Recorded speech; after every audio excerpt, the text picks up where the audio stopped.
fait du bien.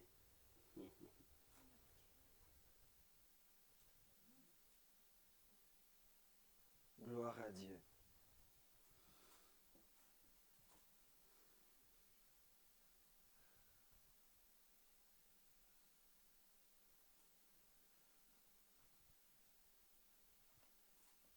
Oh, gloire à Dieu.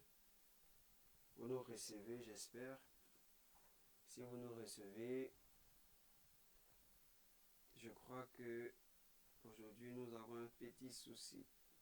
Je ne sais pas pourquoi. Mais je vais essayer de faire tout ce que je peux de mon pouvoir. Excusez-moi. Et donc, je crois que ça peut aller. Amen. Je vais refaire la lecture. Je vais refaire la lecture. 2 Chroniques chapitre 24, versets 1 à 2 et versets 17 à 22. Je relis la parole de Dieu. Joas avait 7 ans lorsqu'il devint roi, et il régna 40 ans à Jérusalem. Sa mère s'appelait Sibja de Bisheba. Joas fit ce qui est droit aux yeux de l'Éternel pendant toute la vie du sacrificateur Jéhojada. Le verset 17, à partir du verset 17, après la mort de Jéhojada, les chefs de Juda vinrent se prosterner devant le roi. Alors le roi les écouta. Et il abandonnait la maison de l'Éternel, le Dieu de leur père, et il servit les Astartés et les idoles. La colère de l'Éternel fut sur Juda et sur Jérusalem, parce qu'il s'était ainsi rendu coupable. L'Éternel envoya parmi eux des prophètes pour les ramener à lui, mais ils n'écoutaient point les avertissements qu'ils en reçurent. Zacharie, fils du sacrificateur Jéhojada, fut revêtu de l'Esprit de Dieu. Il se présenta devant le peuple et lui dit, ainsi parle l'Éternel, pourquoi transgressez-vous les commandements de l'Éternel? Vous ne prospérez point, car vous avez abandonné l'Éternel et il vous abandonnera. Et ils conspirèrent contre lui et le lapidèrent par ordre du roi, dans le parvis de la maison de l'Éternel.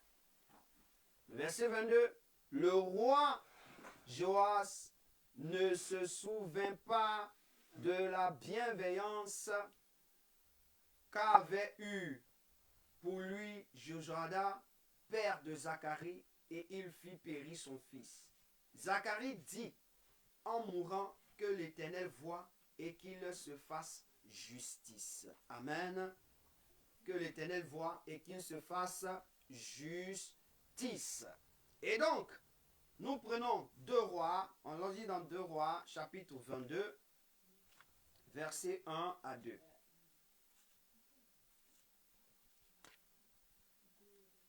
Deux Rois 22, versets 1 à 2.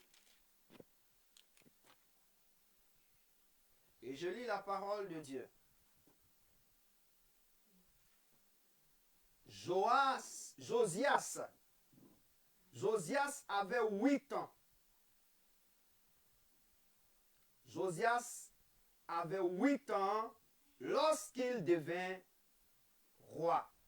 Et il resta 31 ans à Jérusalem. Sa mère s'appelait Jédida, fille d'Aja, de Bochskat. Il fit ce qui est droit aux yeux de l'Éternel, et il marcha dans toute la voie de David son père, et il ne s'en détourna ni à droite ni à gauche. Amen. Le troisième passage, on va dans Matthieu chapitre 2, versets 1 à 17. Matthieu chapitre 2, versets 1 à 17.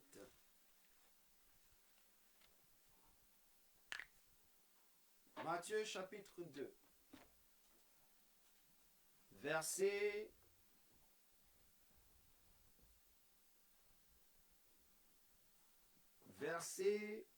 1 à 17.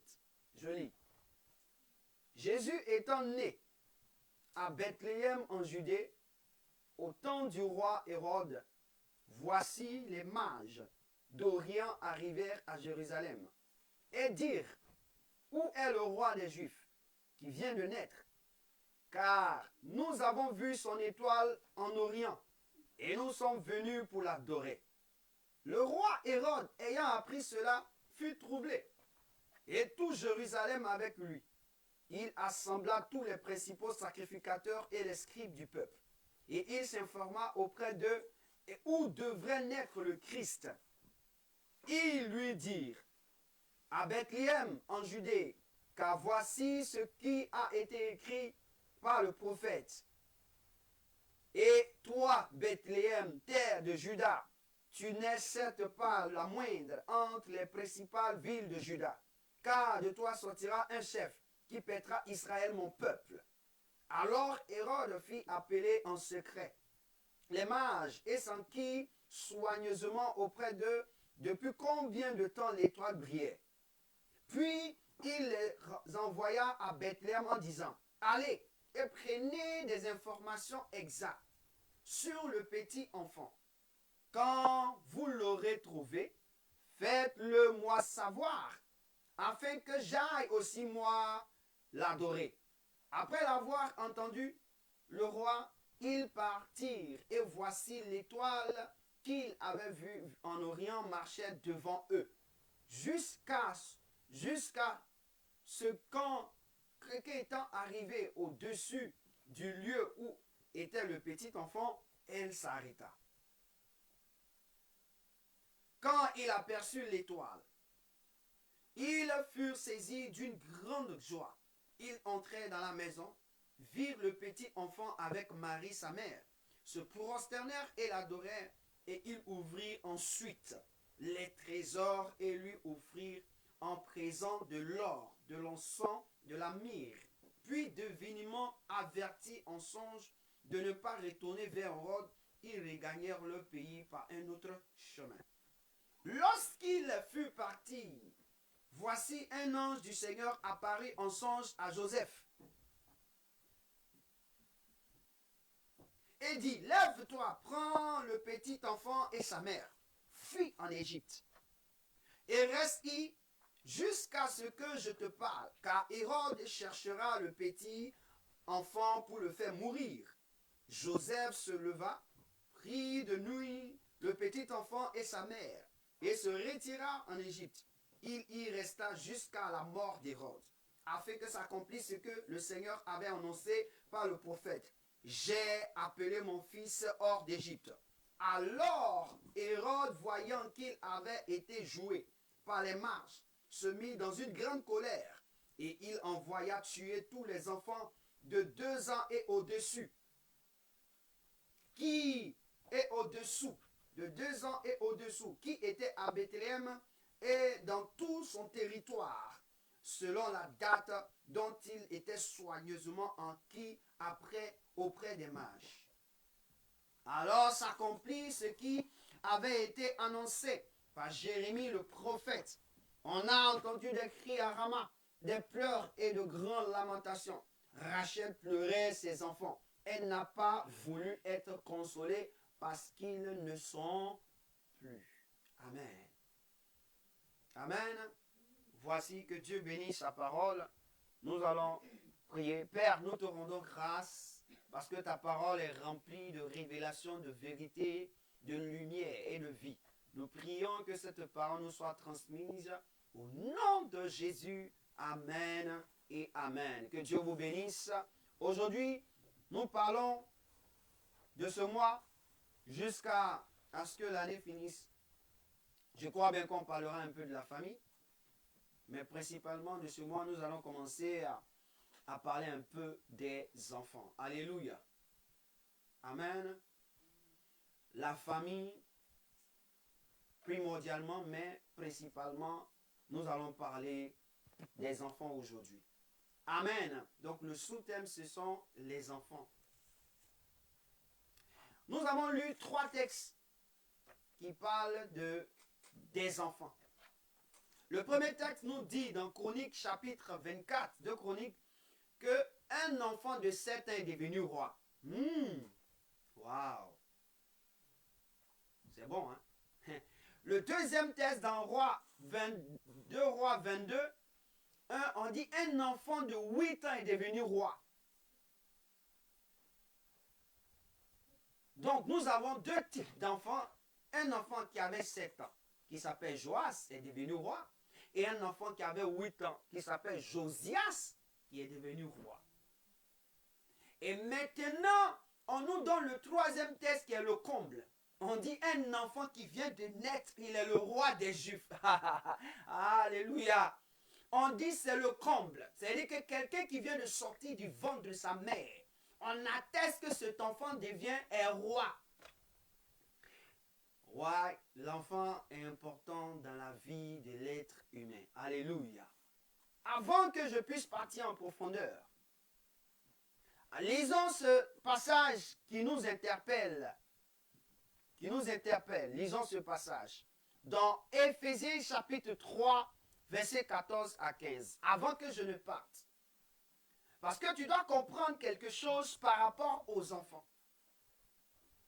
Si tu penses que les enfants sont des enfants, tu t'es mis le doigt dans l'œil. Dans Éphésiens chapitre 3, versets 14 à 15. Avant que je n'aille en profondeur. À cause de cela, je fléchis les genoux devant le Père, duquel tire son nom toute famille dans les cieux et sur la terre. La Bible déclare que, à cause de cela, je fléchis les genoux devant le Père, duquel tire son nom toute famille dans les cieux et sur la terre. Je veux dire quelque chose à quelqu'un. Dans les cieux, il y a la famille. Sur la terre aussi, il y a de la famille. Or, quand on veut parler de famille, on parle de père, c'est-à-dire un homme masculin. On parle de mère, une femme féminin. Et après, on parle d'enfants. Et les enfants, c'est le fruit de la jonction du père et de la mère qui donne un enfant. Alléluia. Le père et la mère, c'est eux qui produisent l'enfant. C'est pourquoi la Bible nous a dit, dans Genèse, chapitre 1, verset 26, Dieu a dit, faisons l'homme à notre image et selon notre ressemblance. C'est-à-dire que Dieu sait que dans le ciel, il y a des familles. Donc il dit, faisons l'homme à notre image. Et quand vous descendez, Dieu dit, Dieu a fait l'homme et la femme. On n'a pas dit Dieu a fait l'homme et l'homme. On dit Dieu a fait l'homme et la femme. L'homme masculin et la femme féminin. Afin que quoi? Eux, ils puissent dominer sur la terre. Ils puissent dominer sur la terre. Et la Bible déclare que le verset 28 du Genèse chapitre 1, on dit Dieu les bénit et il est dit soyez féconds, multipliez-vous, remplissez, assujettissez la terre. Ce qui veut dire que quand Dieu était en train de bénir l'homme et la femme, il savait bien que c'est l'homme et la femme qui devaient se multiplier, qui devaient se dupliquer. Et pour se dupliquer, ils devaient connaître ce qu'on appelle une intimité. Et l'homme et la femme, connaissant l'intimité, ont commencé à se dupliquer. Et jusqu'à aujourd'hui, nous nous dupliquons. Donc Dieu savait que cela était de l'ordre divin. Donc une famille n'est pas composée d'hommes et d'hommes, Une famille n'est jamais composée de femmes et de femmes. C'est une hérésie. C'est une hérésie. Et ça, nous devons changer notre mentalité. Pourquoi? Parce que ça, c'est une malédiction, une abomination. Et toutes les nations qui vivent de telles choses ont une conséquence, c'est quoi? C'est que regardez comment les nations meurent. Regardez comment leurs enfants deviennent. Regardez la folie qui les prennent. Regardez les maladies qui s'élèvent. Regardez les dangers qui sont livrés. Je veux dire à quelqu'un, Dieu savait pourquoi il a fait l'homme et la femme.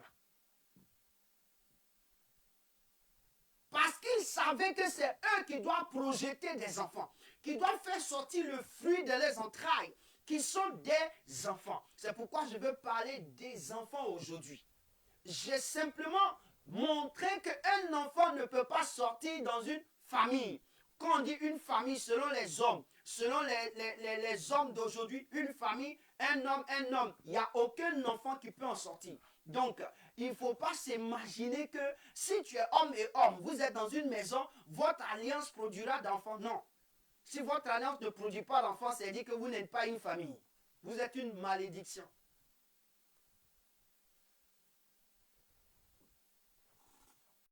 Vous avez décidé de faire ce que vous voulez. Vous avez décidé de marcher comme vous voulez. Même les animaux dans la forêt ne se comportent pas comme ça. Et donc, les enfants qui sortent d'une famille où il y a un père, où il y a une mère, où il y a un masculin et un féminin, alors ces enfants sont importants. Dis important. J'ai dit important. Ils sont tellement importants que la Bible nous révèle que des enfants de 7 ans, un enfant de 7 ans, il est encore au primaire. Un enfant de 7 ans devient roi. Comment est-il possible qu'un enfant de 7 ans peut devenir roi?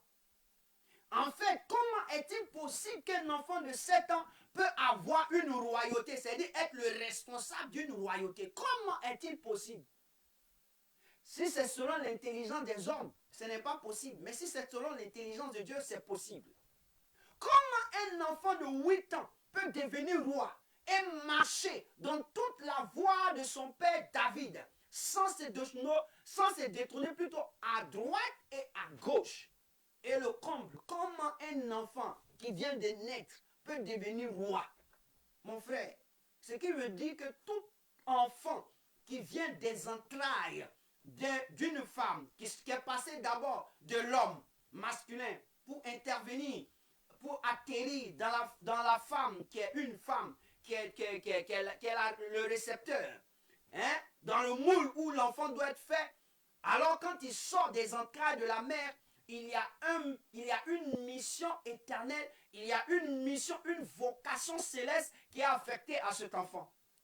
Et cette vocation céleste-là, il vient avec cette vocation céleste lorsqu'il naît sur la terre des humains. Donc il ne faut pas négliger un enfant. Un enfant vient avec sa vocation céleste. Il est venu avec sa mission céleste. Il vient toujours avec sa mission. Et là, je vais m'attarder sur Matthieu chapitre 2. Il s'agit de qui? De Jésus, qui nous révèle que aujourd'hui, nous devons vraiment considérer l'existence des enfants dans notre vie. Si Dieu t'a donné un enfant ou Dieu est en train de t'offrir un enfant, il faut comprendre que l'enfant là, il a une vocation céleste. C'est-à-dire qu'il a un travail.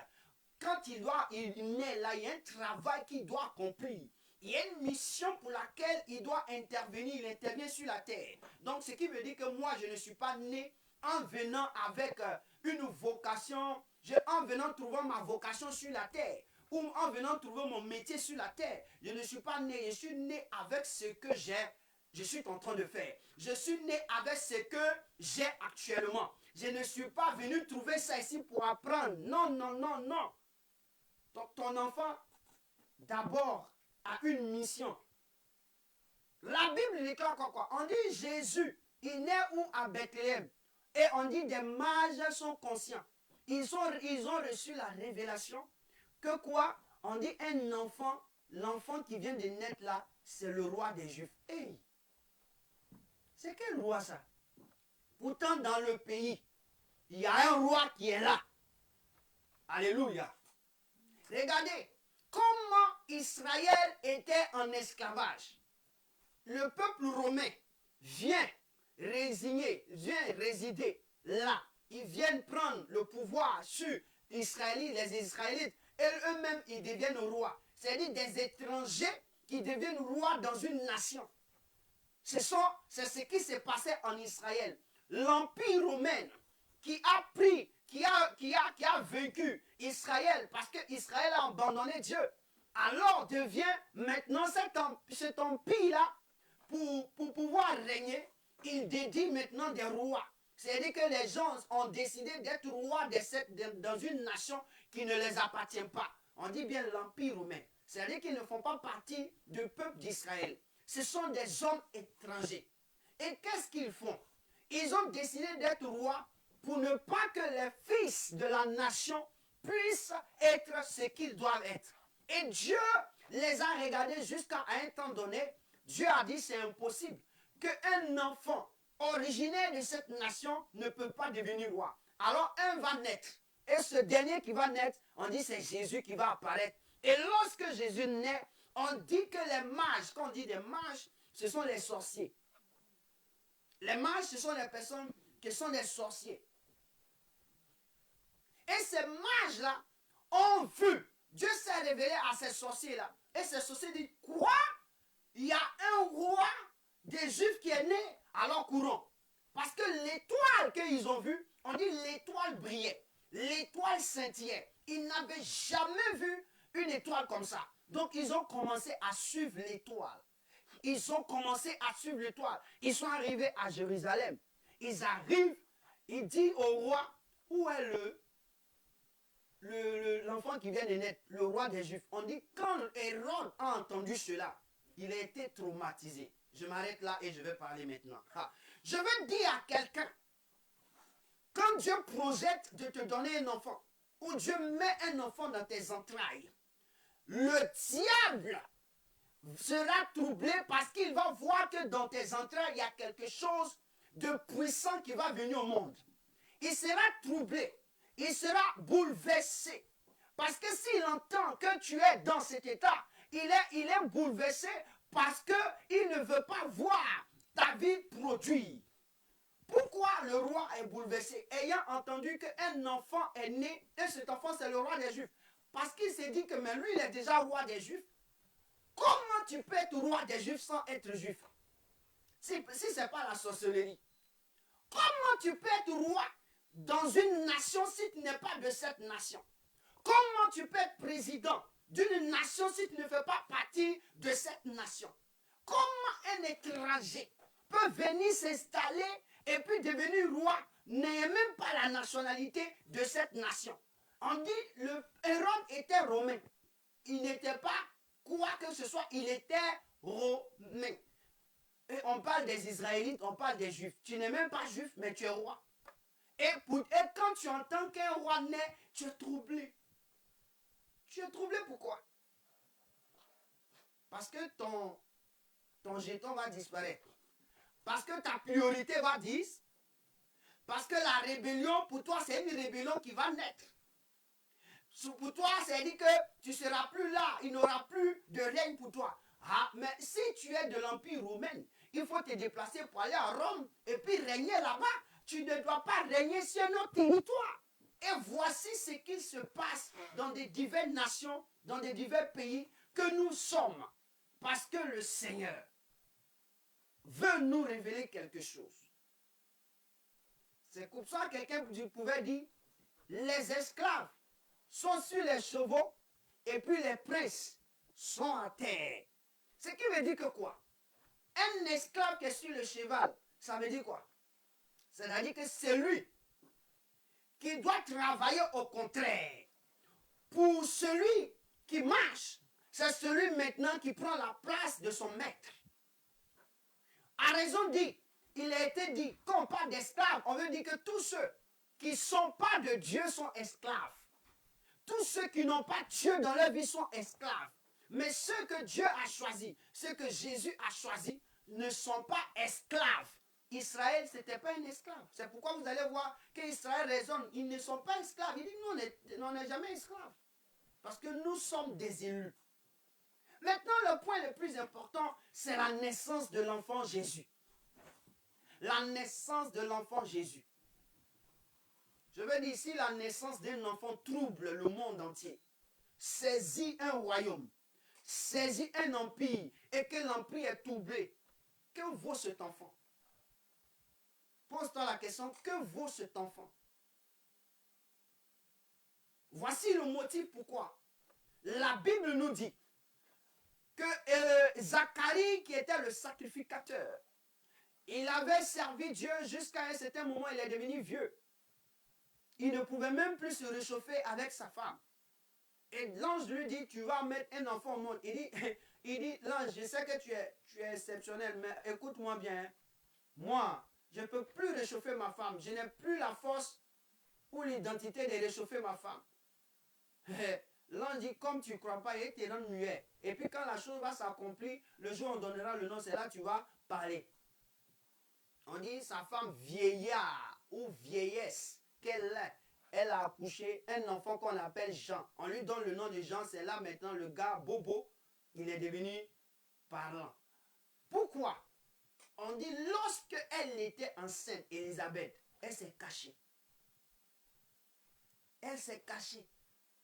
Et c'est un ange qui a dit à Marie, toi Marie, qui va porter le sauveur de l'humanité, qui va porter le sauveur de Jérusalem, des Israélites, je t'annonce que Élisabeth est dans son 6e mois. Tu n'as pas entendu qu'elle est enceinte, non? Mais moi maintenant je t'annonce, elle est dans son 6e mois. On dit, et Marie était surprise. Et donc elle va constater, effectivement, la femme est enceinte. Ce qui veut dire que quoi? Quand Dieu veut en faire venir un enfant dans tes entrailles, il fait de telle sorte que l'enfant soit sécurisé, gardé, pour que toi tu bénéficies de la grâce que l'enfant a dans sa vie pour ta vie. Alléluia. Et donc cet enfant-là, lorsqu'il vient là, tu dois prendre toutes les mesures nécessaires pour veiller à ce que cet enfant, rien ne puisse le toucher. Je vais donner un exemple. On dit Marie était enceinte. Et la Bible déclare que Marie n'avait jamais connu un homme. Et puis elle est enceinte. Qu'est-ce qui s'est passé? On dit pour ne pas qu'on la lapide et que l'enfant soit tué, qu'est-ce que Joseph fait? Divinement parlant, Joseph va épouser Marie. Et Marie est protégée. Ce n'est pas Marie qui est protégée, c'est l'enfant qui est protégé. C'est pour te dire que quoi?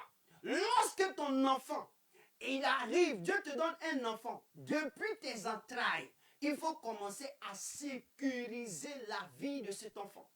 Si tu ne sécurises pas la vie de cet enfant, que quelque chose arrivait à cet enfant, Dieu va te demander des comptes. Pourquoi? Allons-y dans Somme 127, verset 2. Allons-y là-bas. Dieu te demandera des comptes. Somme 127, le verset 2.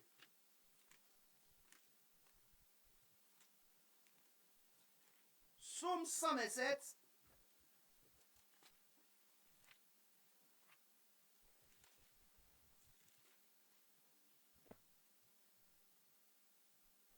On va lire le verset, laissez le verset 2, lisez le verset 3. Il dit, voici, le verset 3, voici les fils sont un héritage de l'Éternel. Le fruit des entrailles, c'est le verset 3, excusez-moi, précisément le verset 3, Somme 125, le verset 3. Voici les fils sont un héritage de l'Éternel. Le fruit des entrailles est une récompense. Alléluia. On dit, voici les fils sont un héritage de l'Éternel. Et puis on précise, le fruit des entrailles là, c'est une récompense. Bon, on dit héritage là, c'est pour Dieu, non? Et puis on dit, fruit de l'Éternel, c'est une récompense. Ce qui veut dire que quoi? Pour qu'on parle de fils, il faut parler d'un enfant. Et si on parle d'un enfant, c'est le fruit des entrailles. Or, le fruit des entrailles qui est une récompense là, c'est parce que Dieu a jugé bon que tu es une personne capable, tu es une personne sérieuse, qu'il t'envoie cet enfant-là. Et qu'est-ce que tu fais de cet enfant? Dois-tu le protéger ou le détruire? Question. Toi, seul, tu as à répondre. Je continue. La Bible dit, je veux parler d'enfants. La Bible dit, Jésus dit, laissez venir à moi les petits enfants. Et quand Jésus dit laissez venir à moi les petits enfants, c'est-à-dire que quoi? Pourquoi il dit laissez? Parce que les gens empêchaient les enfants de venir à Christ. C'est la même manière que le diable empêche les enfants de venir dans les couples. Le diable empêche les enfants de venir dans la vie des gens. Le diable empêche des enfants de venir dans la vie de ceux qui respectent la loi du mariage. Le diable empêche les enfants de venir là où il faut. Et donc, ce qui veut dire, si tu es consciente et conscient que le diable empêche les enfants de venir dans tes entrailles et que Dieu te fait grâce d'avoir un enfant, qu'est-ce que tu as à faire? Protège-le. Protège-le. Sinon, tu auras tes yeux et tes larmes pour pleurer. Alléluia. Protège-le. L'enfant. Les enfants sont importants.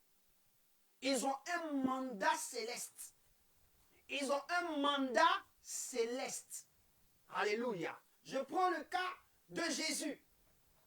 On dit Jésus est né où? À Bethléem. Donc un enfant naît dans un lieu. Et voici ce qui va se passer. L'enfant Jésus naît. Et qu'est-ce qui se passe? On dit le roi des Juifs est né. Je ne sais pas quelle est l'identité que transporte ton enfant qui est dans tes entrailles. Ou bien quelle est l'identité que ton enfant que tu as mis au monde a. Je ne sais pas quelle est l'onction qui est sur sa tête. Quelle est la vocation céleste que Dieu lui a donnée. Ou que Dieu a donnée à ton enfant. Mais quand il regarde ton enfant, comment est-ce que tu gères la vie de ton enfant? Comment est-ce que tu gères la vie de celui que Dieu t'a donné? Comment est-ce que tu te comportes en face de cet enfant? Est-ce que tu es négligente? Est-ce que tu es négligent? Est-ce que tu le dorlotes? Est-ce que tu fais quoi? Mon ami, c'est à toi la question. Tu as un enfant dans ta main.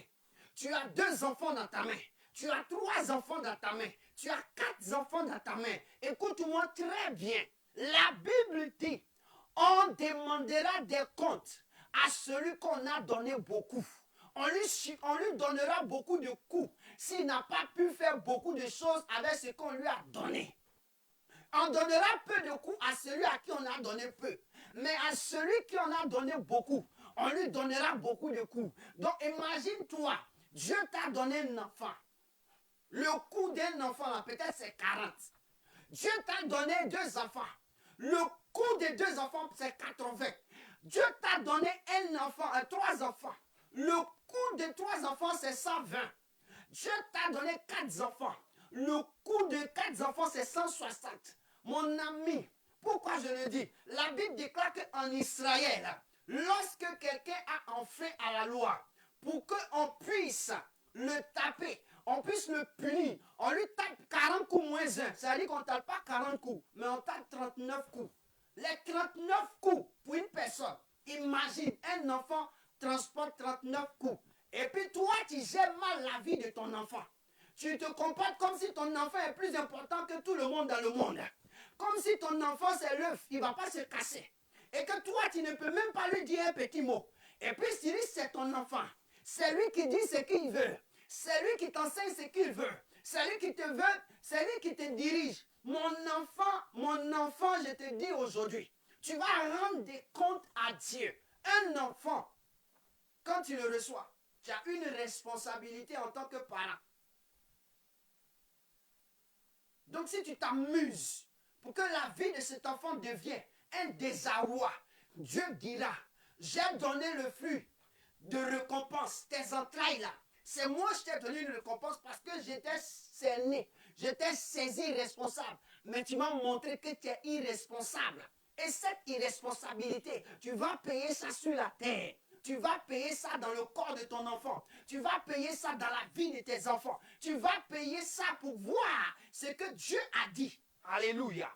Les enfants sont importants. Les enfants transportent une onction. Si tu ne sais pas ça, on dit Jésus naît, on dit il est roi. Un enfant de 7 ans, il naît, il est roi à 7 ans. C'est-à-dire qu'il n'a pas eu la royauté. Il transportait la royauté depuis les seins de sa mère. Je veux te dire, Jérémie chapitre 1, verset 1 à 4, quand Jérémie reçoit Dieu, Dieu et Jérémie sont en train de parler. Qu'est-ce que Dieu dit à Jérémie? Il dit à Jérémie, avant que tu ne sois dans le sein de ta mère, il parlait à Jérémie en tant qu'enfant, je te connaissais. Avant que tu ne sortes du sein de ta mère, je t'avais établi prophète. Donc Jérémie n'est pas prophète sur terre. Il a été prophète avant de sortir. Il est prophète, c'est-à-dire qu'il a une vocation. Donc chaque enfant qui naît vient avec une onction, vient avec une grâce. Et cette grâce-là, si tu ne sais pas la contrôler, si tu ne sais pas la gérer en tant que parent, elle va causer des torts dans ta vie. Est-ce qu'on m'entend? Est-ce qu'on me reçoit? Elle va causer des torts dans ta vie. Donc, première des choses que tu dois retenir, un enfant, si tu as un enfant dans ta main, si tu as un enfant dans ta main, il faut que tu saches qu'il a une mission, il a une onction sur sa tête. Maintenant, l'onction là, tu ne sais pas c'est quoi. Donc, comme tu ne sais pas c'est quoi, pour savoir qu'est-ce est l'onction que l'enfant a, il faut que tu sois connecté à celui qu'on appelle le Dieu divin, celui qui donne les enfants, celui qui t'a fait, celui qui fait les hommes. Et je vais te donner cet exemple. La Bible dit, quand vous lisez le livre de Matthieu chapitre 1, Dieu va dire à Marie, voici un enfant va naître, sera dans tes entrailles. Et cet enfant-là, il sera celui qui va sauver son peuple de ses péchés. Et son nom là, tu vas lui donner Jésus.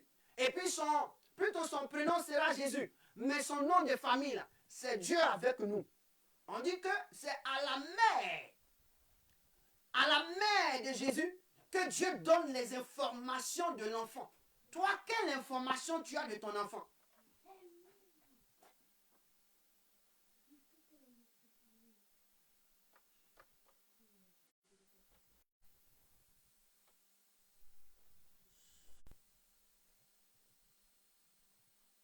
Toi, qu'est-ce que tu as comme information sur ton enfant? Je te pose la question. Avant que tu aies cet enfant-là, Dieu t'a dit quoi?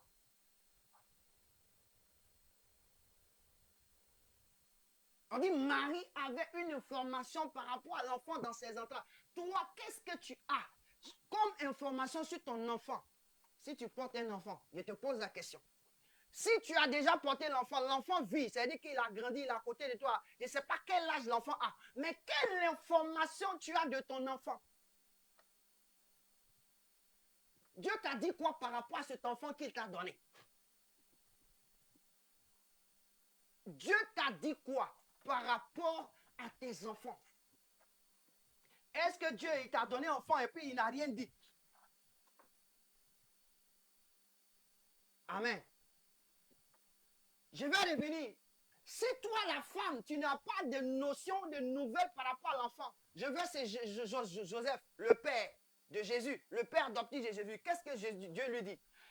Dieu savait que Marie était la fiancée de qui? De Joseph.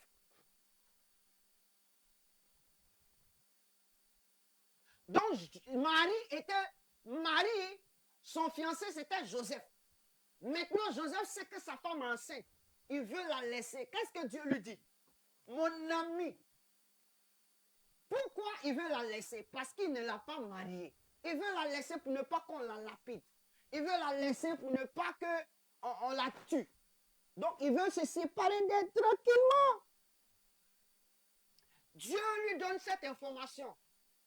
Écoute, Joseph, prends Marie pour femme, car c'est de moi cet enfant.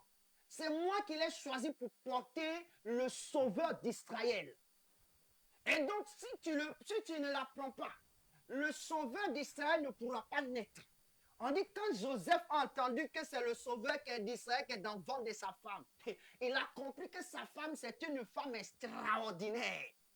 On dit, je ne sais pas comment il a fait pour payer la dot, hein, mais il a payé la dot de la femme, il a pris pour la mettre à la maison. Donc, il avait l'information de l'enfant qui était dans les entrailles de sa femme ou sa fiancée. Toi, je te pose la question, homme que tu es, l'enfant qui est dans les entrailles de ta femme ou l'enfant qui est sorti des entrailles de ta femme, qu'est-ce que tu as comme information sur la vie de tes enfants?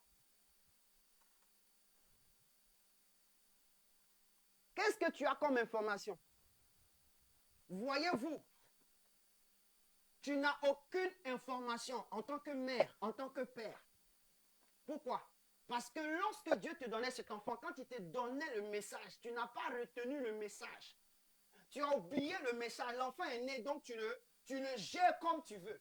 Tu gères la vie de ton fils comme tu veux. Tu fais comme tu veux. Et voici ce qui arrive à ton enfant. Regardez, tous ceux qui gèrent la vie de leur enfant comme ils veulent, leurs enfants sont devenus quoi? Des délinquants, des hommes dangereux. Aujourd'hui, tu vois des pères et des mères de famille. Ils sont assis dans leur salon.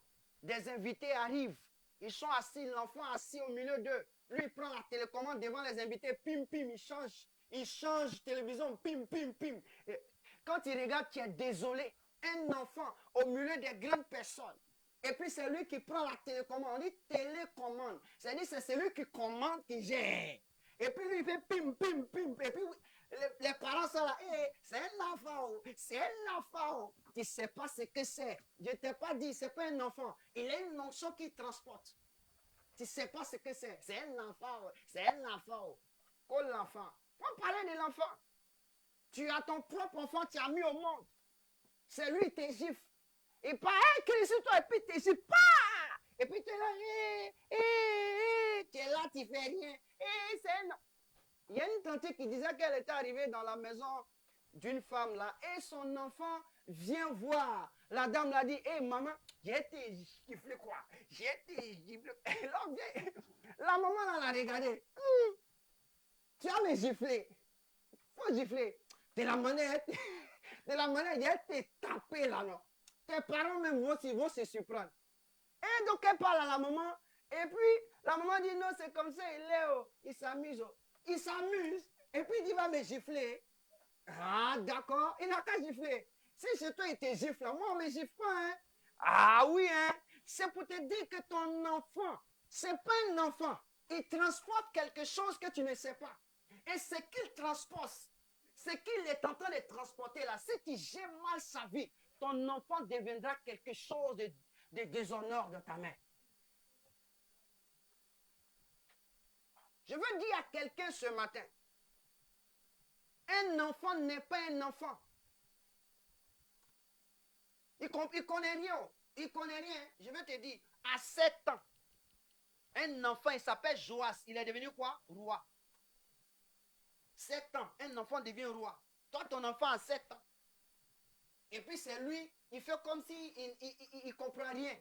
C'est lui quand il doit faire ça, là, il connaît, hein, mais il fait comme s'il ne comprend rien. Et puis il dit, hey, il ne comprend pas, il ne comprend pas. Oui, il fait exprès. Il fait exprès.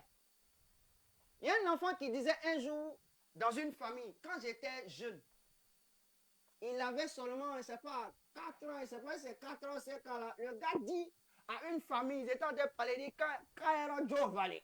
Le gars dit, oui, je comprends. Tu es Giovanni. Quand tu étais Giovanni, aujourd'hui tu es vieux.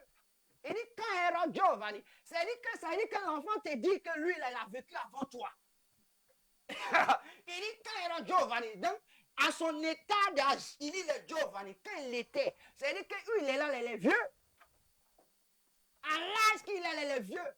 C'est pourquoi Dieu n'a jamais considéré un enfant comme un enfant. Il a considéré un enfant comme un homme spirituel. C'est pourquoi il a identifié l'enfant en faisant quoi? Il dit, regardez, le royaume des cieux là, c'est ce qui les appartient, ça les ressemble. Le royaume des cieux, ça les ressemble. C'est-à-dire que le royaume de l'esprit là, ce sont les enfants.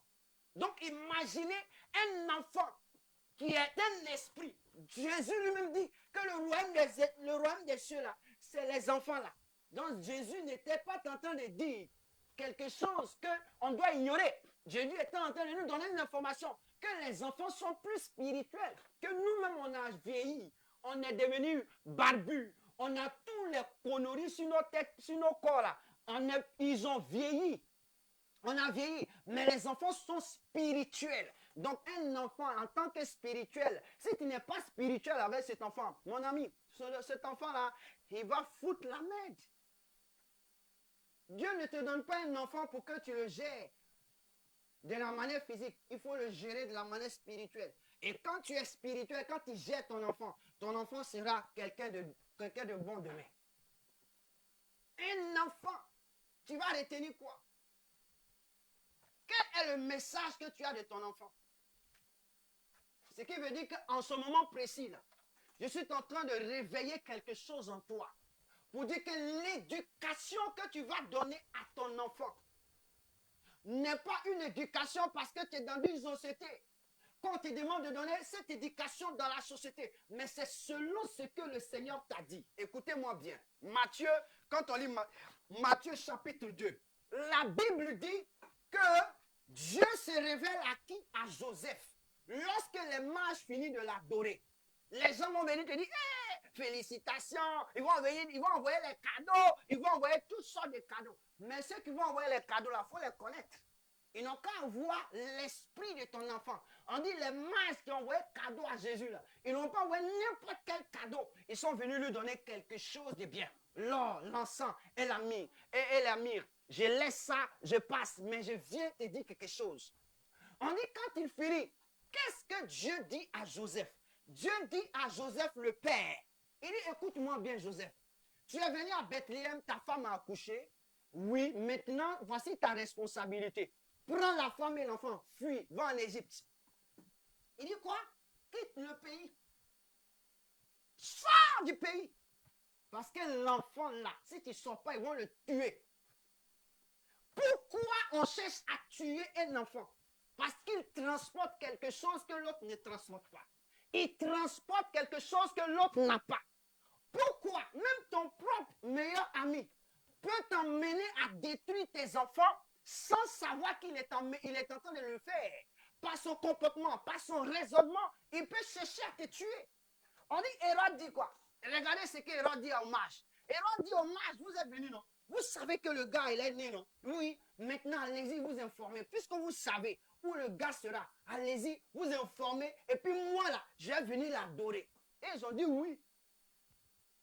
Et ils ont dit oui. Et ils sont partis. Et puis ils ont trouvé Jésus. Quand ils ont fini de l'adorer, on dit en songe, Dieu se révéla à eux. Ne partez pas là-bas.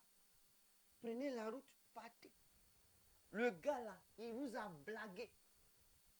Voyez-vous ce que Hérode a fait? C'est souvent ce comportement que des hommes et des femmes ont avec leurs enfants. C'est-à-dire, au lieu de jouer le rôle de responsabilité, ils blaguent les enfants. Ils leur donnent des choses pour blaguer l'enfant.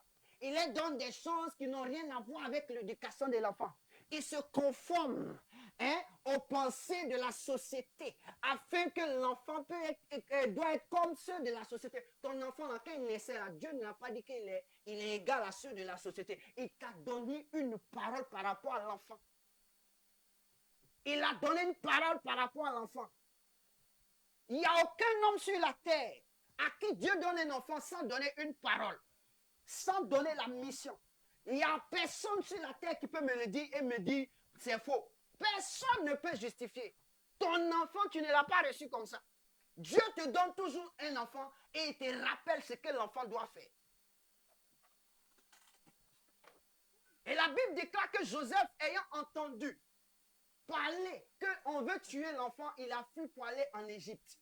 Lorsque tu vois que le comportement de quelqu'un veut emmener ton enfant à être tué, à être anéanti, mon ami, éloigne-toi de cette personne. C'est ce que Dieu a fait. Dieu a dit, tu es à Bethléem. Le roi Hérode, il est où? À Jérusalem. Mon ami, c'est lui qui veut tuer ton enfant. Qu'est-ce que tu fais? Éloigne-toi de lui. Quitte-la. Oui, il ne va pas te trouver là. Quitte-la. Où son règne s'arrête là. Il faut sortir de son règne. Je veux dire à quelqu'un, tu ne peux pas laisser ton enfant dans la main d'un voyou. Tu ne peux pas laisser ta fille dans la main d'un voyou. Est-ce que tu peux? Quand on te dit laisse la tu as dit, tiens, moi-même, je n'ai pas souffert.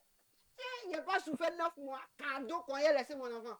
Ah, cadeau. Mais pourquoi toi-même, tu deviens voyou avec ton frère, avec ton enfant? Ta manière de te comporter, c'est la voyousie. L'enfant, les enfants transportent une onction. Je te le dis maintenant. Je vais dire pourquoi les enfants sont beaucoup, comment on appelle, accablés. Vous lisez Exode chapitre 3. Quand vous lisez Exode chapitre 3, la Bible déclare que le peuple d'Israël était en Égypte. Et étant en Égypte, il arrivait un roi qui ne connaissait pas Joseph. Qui ne connaissait pas Joseph. On dit quand il a vu que le peuple d'Israël se multipliait, il dit que ces gars-là se multiplient trop. Ils peuvent s'associer à nos ennemis pour nous attaquer et nous détruire. Donc qu'est-ce qu'on va faire? On va commencer à tuer les enfants. Ah, les enfants ont fait quoi? Et puis vous tuez les enfants. Ah, mon ami, les enfants ont fait quoi? Et puis c'est eux, chaque fois on cherche à tuer. Il faut tuer ceux qui sont déjà vieux. Pourquoi on ne tue pas celui qui produit l'enfant? Et puis c'est toujours les fruits qu'on tue. Pose-toi la question. Pourquoi on ne tue pas celui qui produit? Et puis c'est toujours les fruits qu'on tue. Ce qui veut dire que c'est là où on va trouver ta faiblesse. C'est là où ta faiblesse est là. C'est là où on peut t'atteindre physiquement. C'est là où on cherche. Écoute-moi bien. Si tu as un enfant dans ta main, ne joue pas avec sa vie. Je dis bien, tu as un enfant dans ta main. Ne joue pas avec ta vie. Si Dieu t'a donné un enfant, si tu joues avec son éducation, tu es foutu et tu es merdeux.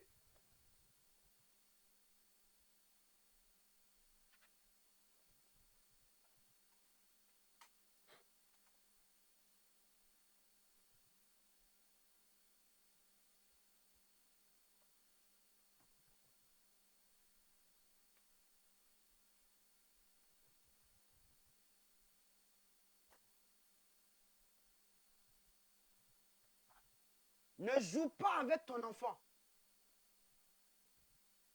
Il peut te provoquer la joie et puis te provoquer la mort.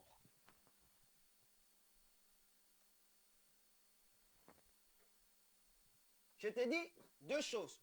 Un enfant peut te provoquer la joie et un enfant peut te provoquer la mort. C'est identique à 2 Rois chapitre 22, versets 1 à 2. Josias a provoqué la joie dans sa famille parce qu'il a suivi Dieu sans se détourner ni à droite ni à gauche. Mais le second enfant qu'on appelle Joas, qui était dans 2 Chroniques 24, versets 1 à 2, 17 à 22, quand vous le lisez, on dit Joas, du vivant d'un sacrificateur qui s'appelle Jéhojada. Il était droit comme ça. Mais lorsque le sacrificateur est mort, on dit Joas a changé. Joas est devenu une autre personnalité. En écoutant qui? Il est devenu une autre personnalité parce que les anciens d'Israël, les anciens de Juda, sont venus lui parler et il a écouté les anciens de Juda. Comment toi, tu as été dirigé depuis ton enfance par un sacrificateur. Quand un sacrificateur meurt, il n'est plus. Tu dois chercher qui pour te diriger. Question. Ce sont des hommes qui n'ont aucune conscience avec Dieu. Tu vas chercher des anciens et tu les écoutes.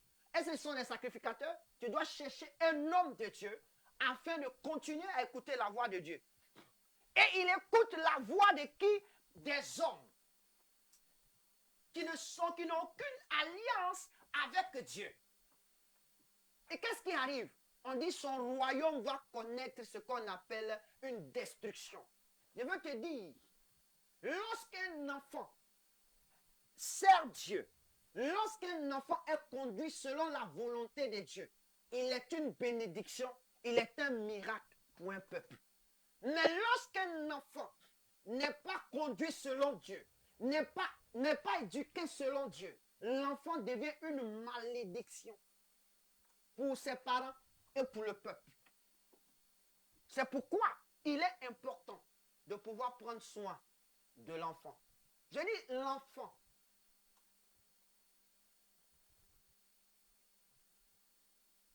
Je continue. On dit Joseph prend l'enfant Jésus et puis il sort de la nation. Pourquoi Joseph est sorti de la nation? C'est pour quitter le territoire qui cherche à détruire cet enfant. Le territoire qui cherche à détruire l'enfant là. Lorsque tu es sur un territoire et que tu vois que sur ce territoire, le fruit de tes entrailles a des problèmes, rencontre des problèmes, et pour finir, ça deviendra aussi ton problème. On va te le priver, on va priver ta vie de ton enfant. Mon ami, qu'est-ce que tu fais? Il faut répondre. Ma soeur, qu'est-ce que tu fais? Il faut répondre. Lorsque tu sais que ton enfant va rencontrer, on n'a pas dit toi qui es le père, la mère, on dit toi, ton enfant va rencontrer des problèmes. C'est-à-dire que ces problèmes qu'elle va rencontrer, ça peut la détruire, ça peut même la séparer de toi, ça peut même le séparer de toi. Qu'est-ce que tu fais par là? Tu prends tes responsabilités. Tu prends l'enfant, tu quittes le territoire qui doit le détruire. Sinon, l'enfant, s'il meurt, tu as problème avec celui qui te l'a donné. Et qui te l'a donné? Et le jour où Dieu a te posé la question, je t'ai donné des enfants, tu as fait quoi d'eux? Alléluia. C'est pourquoi j'aimerais parler à quelqu'un. Lorsque tu ne veux pas avoir des enfants, il ne faut pas te comporter comme les mariés. Tu m'entends bien? Hein? Je répète. Quand tu ne veux pas avoir des enfants, il ne faut pas te comporter comme les mariés. Les mariés, c'est une alliance. Or, quand on parle d'alliance, c'est-à-dire homme et femme doivent se lier. Donc, si tu n'as pas encore eu une alliance dans le mariage, mon ami, c'est qu'il faut t'abstenir de ce que font les mariés, du jeu des mariés, de la vie des mariés, parce que tu ne veux pas d'enfants. Maintenant que tu n'as pas compris que tu es en train de faire le jeu des mariés, quand l'enfant arrive, pardon, il faut laisser les bouteilles là, que tu écrases pour te puriger là. Il faut laisser ça. Il ne faut pas te puriger. Il ne faut pas avorter. Il y a plusieurs manières d'avorter. Si je veux t'expliquer, il y a plusieurs manières d'avorter. Elle n'est pas mariée, copain, copine. Vous êtes là, jouez les jeux des mariés. Pum, voici grossesse. Tu dis non, moi je suis encore jeune. Ah, tu es encore jeune. Et puis tu fais copain, copine. Tu joues ballon au lit avec l'homme là. Tu es encore petite. Et puis tu ne peux pas te transporter. Et puis tu es parti faire. Je veux te dire, voici ce qui arrive. L'enfant qui est des entrailles, l'enfant qui est dedans là, c'est une récompense. Mais cet enfant là, quand tu le tues, tu viens d'ôter la vie à quelqu'un. Tu as pris coca. Je ne dis pas le reste, parce que si je dis là, tu as parti faire. Et tu as mélangé à un XY. Et puis, plim, tu as bu. Tout c'est tombé. Ah, Jésus de Nazareth. Tout c'est tombé. Et puis tu dis, ça va maintenant, je suis libre. Tu viens de tuer un homme. La Bible déclare, il y a un commandement qui dit, tu ne tueras point. Tu ne tueras point. Tu viens de tuer un homme. En avortant, tu as tué.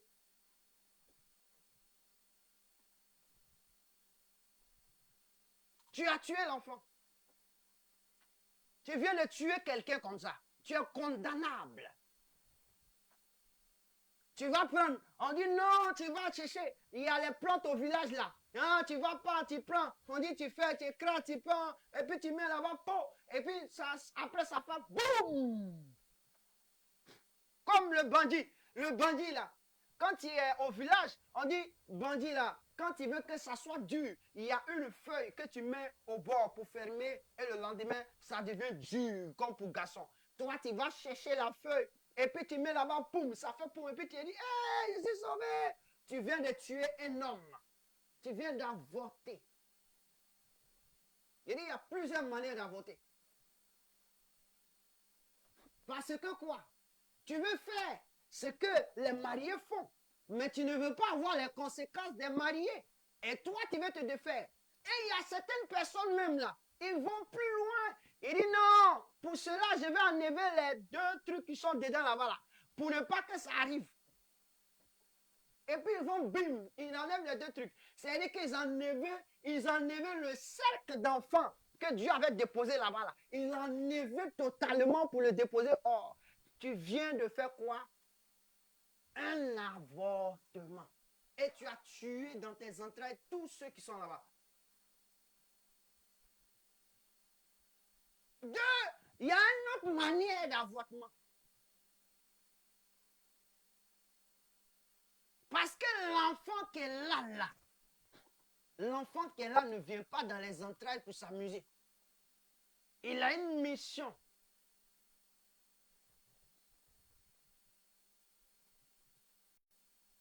Tu es assis chez toi à la maison. Et puis Dieu dit, bim, voici grossesse.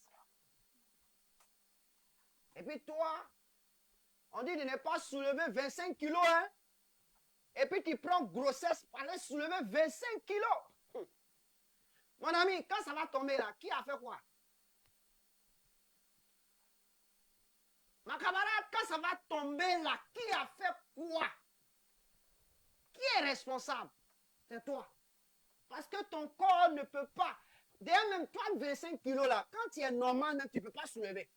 Mais c'est après où tu n'es pas normal, tu vas soulever. Mais toi-même, tu es normal dans ta tête. Ici, là, on dirait qu'il y a quelque chose qui ne va pas.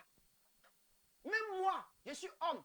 Je soulève 25 kilos normalement. Mais quand je suis malade pour soulever, il y a tous les problèmes. À plus forte raison, quelqu'un qui porte une autre vie dans son corps, hein, qui va soulever. Mon ami, tu es foutu. Ma femme, tu es foutu. Tu viens de faire quoi? Quand ça tombe et puis tu pleures, qui a avorté? C'est pas toi. Tu viens d'avorter, tu viens de tuer l'enfant là.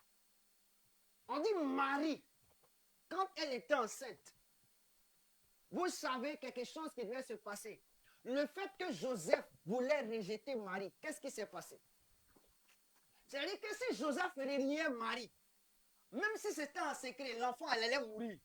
Pourquoi? Parce qu'on allait savoir, plus tard, Marie est tombée enceinte. Elle a un enfant qui est né. L'enfant, elle vient de qui même?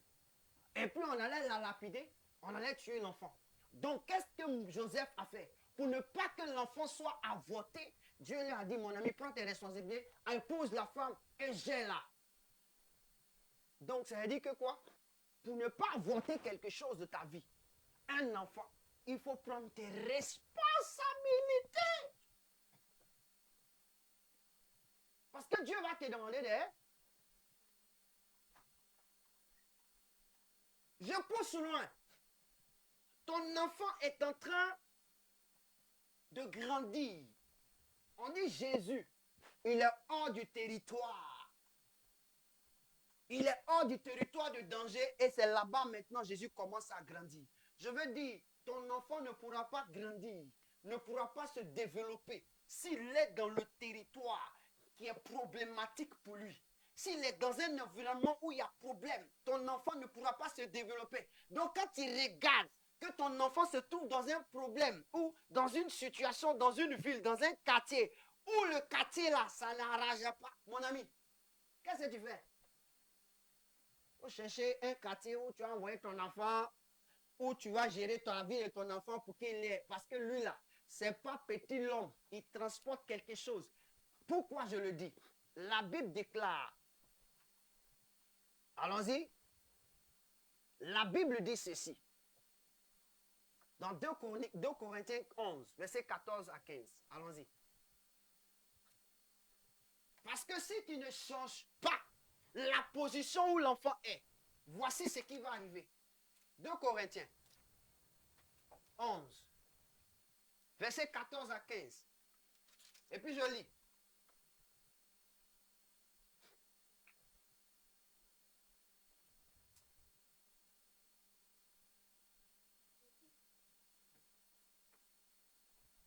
On dit la nature elle-même ne vous enseigne-t-elle pas que c'est une honte pour l'homme de porter de longs cheveux, mais que c'est une gloire pour la femme d'en porter parce que la chevelure lui a été donnée comme voile.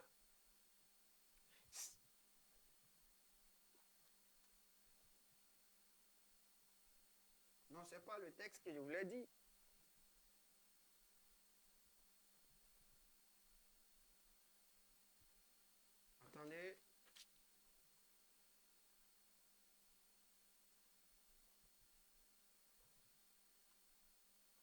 vais trouver ça. Et puis je vais revenir. Je veux que tu comprennes quelque chose.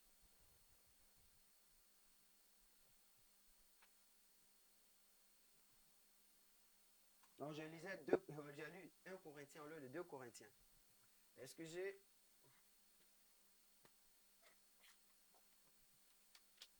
Je lis 2 Corinthiens 11, 14. On dit, cela n'est pas étonnant puisque Satan lui-même se déguise en ange de lumière. Satan fait quoi? Il se déguise en ange de lumière. Or, qui est la lumière? La Bible déclare que c'est la parole qui est la lumière. C'est Jésus qui est la lumière. La lumière, c'est Jésus. Or, cette lumière, c'est ce qui produit la vie dans notre vie. Et donc, si l'ange qui est Satan se déguise, c'est-à-dire qu'il prend la forme de lumière, si ton enfant est dans l'environnement où tu sais qu'il y a problème, la vie de ton enfant peut basculer. Et puis, il va devenir ange de quoi? Des ténèbres. Au lieu de devenir ange de lumière pour toi, il sera ange de ténèbres. C'est pourquoi, regardez, tous ceux qui élèvent leurs enfants dans une société où on dit ce sont des drogués, des ceci, des cela, quand l'enfant grandit au milieu d'eux, il devient quoi? Résultat. Il devient quoi? Résultat. On connaît un enfant qui grandit au milieu des voyous. Il devient quoi? Une fille. Même elle va grandir parmi les hommes elle grandit parmi les hommes. Et tu le vois, c'est une fille, elle est toujours parmi les hommes. Pour finir, elle se comporte comment? C'est ça qui est la vie. Tu constates, et puis toi, parent, tu es assis, et puis tu dis non, c'est mon enfant. Il fait comment? Ton enfant. Tu ne sais pas ce que c'est un enfant. Dieu, il ne donne pas les enfants à qui qu'il veut. Quand Dieu donne un enfant, c'est qu'il va te demander des comptes. Quand Dieu te donne un enfant, il va te demander des comptes. Dis, Dieu me donne un enfant, il va me demander des comptes. Répète. Dieu me donne un enfant, il va me demander des comptes. Dis au Seigneur, dis, parle. Il dit, Dieu me donne un enfant, il va me demander des comptes. S'il t'a donné un enfant, mon ami, il va te demander des comptes pour 1 an. Il t'a donné un enfant, il te demandera les comptes. Je voulais simplement dire, je vais m'arrêter ici pour simplement te faire dire quelque chose, pour que tu comprennes quelque chose. Hérode, qui voulait tuer Jésus, là, ce n'était pas papa de Jésus. Il était ennemi du peuple juif. Donc, il ne voulait pas voir le peuple juif être heureux et avoir son roi. Parce que si le peuple juif a son roi, Hérode ne bénéficiera plus des richesses d'Israël. Le lait, le lait et le miel, là, Hérode est venu s'asseoir. Lui, il prend le lait et le miel. Et puis les juifs, là, ils vont quoi? Ils ne boivent pas le lait et le miel. Ils vivent dans l'esclavage. Ton enfant est quelqu'un qui va sauver ta famille de quelque chose. Ton enfant a une onction qui est sur lui. Et donc cette onction-là, mon ami, ma soeur, mon frère, il faut savoir protéger depuis tes entrailles. Quand il sortira et quand tu vas l'éduquer, il faut te rappeler que l'enfant transporte une grâce. Mais si tu as raté ça, tu rendras compte à Dieu. Je veux m'en arrêter ici pour lui dire que nos enfants sont importants. Les enfants sont importants. Car Jésus a dit, laissez venir à moi les petits enfants, car le royaume des cieux est pour eux. Qu'est-ce qu'il a fait? Il a imposé les mains et puis il a prié. Je vais continuer la semaine prochaine par la grâce de Dieu. Par la grâce de Dieu. Amen, que Dieu vous bénisse. Chacun là où tu es, je sais que tu as au moins un enfant. Je sais qu'au moins tu as au moins un enfant. Pour ceux qui n'ont pas encore d'enfant, je sais que tu es un enfant. Tu es un enfant d'une famille. Et si tu es un enfant d'une famille, ce que je viens de dire, je suis venu te dire qu'à 8 ans, quelqu'un a régné. À 7 ans, quelqu'un est devenu roi. Donc ne te considère pas comme tu es un enfant. Ne dis pas moi, c'est un enfant, je ne connais pas. Hein. Tu connais beaucoup de choses, tu fais exprès. Et donc ouvre la bouche, commence à dire merci au Seigneur, commence à dire merci à Dieu, bénis Dieu, célèbre-le, rends gloire au Seigneur pour ce que tu as entendu. Si à 8 ans, on peut devenir roi, si à 7 ans, on peut devenir roi, et moi qui suis enfant, j'ai quel âge aujourd'hui? Et quelle est ma responsabilité? Oui. Quelle est ma responsabilité? Pourquoi je ne suis pas aussi plus connu? Je ne suis pas un génie. Je ne suis pas quelqu'un qui règne. Je ne suis pas quelqu'un qui domine. Pourquoi? Ouvre la bouche et dis merci au Seigneur. Tu viens d'entendre. Ta vie n'est pas négligeable. Tu ne dois pas te comporter comme un bébé. Tu ne dois pas te comporter comme un bébé parce que tu as plus que 7 ans. Tu dois être responsable. Dis merci à Dieu, dis merci à Dieu, dis merci à Dieu, dis merci à Dieu. Bénis Dieu, célèbre Dieu. Rends gloire au Seigneur pour cette parole. On continuera la semaine prochaine. On continuera la semaine prochaine. On continuera la semaine prochaine. Et là-bas, on va parler de prier pour nos enfants. Prier pour nos enfants. On va parler de ça, prier pour nos enfants. Oui, c'est important.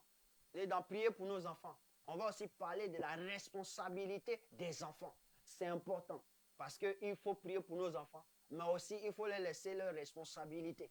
Il ne faudra pas toujours laisser les parents jouir. Plutôt, on fait la responsabilité des enfants. Que la gloire revienne au Seigneur. Père, nous te bénissons. Jésus, nous te rendons grâce car tu es fidèle. Merci pour ta fidélité. Merci pour ta parole. Tu nous as interpellés que les enfants, c'est une récompense dans nos entrailles. 1. Les enfants ont une mission précise quand tu les envoies dans notre vie. 2. Les enfants, nous avons pour obligation de pouvoir les gérer comme il se doit, Père, de pouvoir les protéger afin qu'ils ne puissent pas être détruits. Seigneur, ces 3 choses sont capitales pour ce jour. Ces 3 choses sont capitales pour ces heures. Nous prions que ta force et ta grâce soient sur nos vies. Ta grâce soit sur nos cœurs. Ta grâce soit dans nos maisons. Ta grâce soit dans nos foyers. Ta grâce soit sur nos enfants. Seigneur, eux-mêmes, ils viennent de comprendre. Ils viennent d'entendre qu'ils transportent une onction. Ils transportent des gloires. Ils transportent une puissance. Ils sont des étoiles qui brillent. Et le diable cherche aussi à les détruire. Le diable cherche à les déstabiliser. Le diable cherche à les détruire. C'est pourquoi nous prions que tu étendes ta main glorieuse afin de garder chacun et chacune. Tu étends ta main puissante afin de veiller sur la vie de chaque femme, de chaque homme et ses enfants, les enfants de chaque maison, les enfants de chaque famille, de chaque relation. Seigneur, veille pour la gloire de ton nom. Donne aux parents d'être les responsables, éternel mon Dieu, pour la gloire de ton nom. Que ton nom soit béni dans le nom puissant de Jésus de Nazareth. Merci Père. Au reste, je veux prier que toutes sortes d'érodes qui vont se lever afin de pouvoir commander à la vie de nos enfants de s'arrêter. Je prie que tous les érodes de la vie contre nos enfants, Seigneur, s'éteignent comme Hérode est mort. Qu'il meure au nom de Jésus. Que tous les Hérodes qui se lèveront contre la vie de nos enfants meurent. Tous les Hérodes meurent. Tous les Hérodes meurent au nom de Jésus. Parce que tu as dit que les Hérodes ne vivront pas afin d'atteindre à la vie de nos enfants. Merci Seigneur. Merci Jésus. Merci pour ta grâce. Que ta faveur soit notre partage. De la même manière, tu nous as dit, oui, ta mère est sur nous. Seigneur, ainsi soit-il. Tel que j'ai fait cette image, que ta main soit sur nous. Que ta main soit sur nous, afin de nous éveiller, afin de nous transporter dans le monde spirituel, révéler le conseil de Dieu, afin que nous comprenions la justice, nous comprenons la faveur de Dieu, nous comprenons la mission pour laquelle tu nous as choisis. Dans le nom de Jésus, guéris-nous, restaure-nous et transforme-nous pour la gloire de ton nom. Maintenant à jamais, au nom de Jésus, nous t'avons ainsi prié. Laisse-nous aller dans ta paix, dans ta grâce et dans ta faveur. Que quelqu'un dise Amen 3 fois. Amen, Amen et Amen.